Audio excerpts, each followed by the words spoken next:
I've been going to college here in Washington State for 2 full semesters before I finally decided to join a fraternity.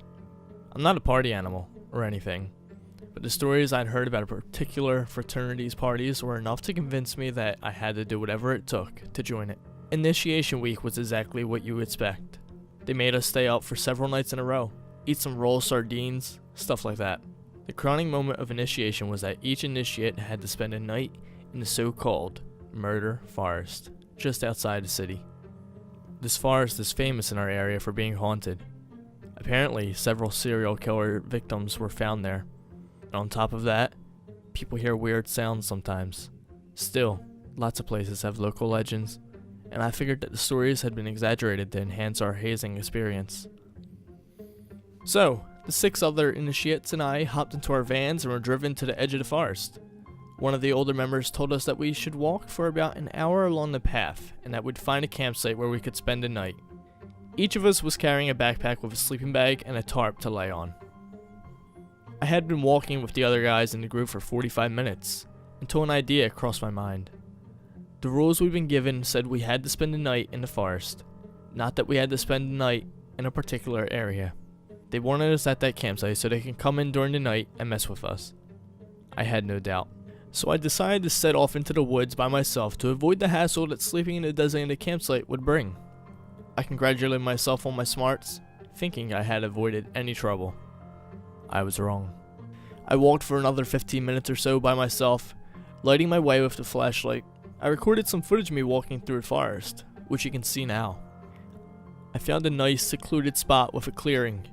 I looked around and saw it was completely empty, so I set up my tarp and laid out my sleeping bag. The forest was alive with the sounds of the crickets, birds, and wind. I laid down in my sleeping bag feeling satisfied and flipped off the light. The forest fell silent. I don't mean to say that the wind lulled or that there was a momentary lapse in crickets. I mean that everything that could make a sound stopped making noise all at once. It was so sudden and so complete that I thought I had gone deaf. I pulled my hand to my ears, but then I rubbed my fingers together. The soft rustling sound, it sounded normal. I looked around the pitch darkness, but a thick layer of clouds made the night nearly absolutely dark. I was fumbling for my flashlight when I felt it. A warm, humid breath spread across the back of my neck, like a person was standing 6 inches behind me, blowing slowly. It stood in stark contrast to the chilly early spring air I had been feeling up until then. My hand found the flashlight and I spun it around, illuminating the clearing behind me, revealing nothing but grass and trees. The instant my light turned on, the sound returned to the forest, crickets and cicadas chirping away softly. I started to stand up to leave, but stopped myself. I had to have been psyching myself out. All the stories from the frat must have just been getting to my head. I couldn't explain the silence, but I resolved to stay the night. I laid back down with the light and finally turned it back off. I half expected the forest sound to go with it, but thankfully the crickets and wind stayed constant. I laid in the darkness for a while, trying to relax my heart rate enough to fall asleep. After what must have been half an hour, I finally drifted off.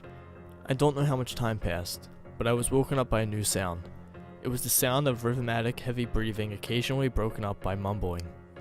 The sound was coming from in front of my sleeping bag and high above me, probably some 30 feet away. I pulled out my phone and opened the camera app. I took a picture with the flash to light up the clearing and saw a figure in the trees staring down at me. It was a woman, wearing a long white dress.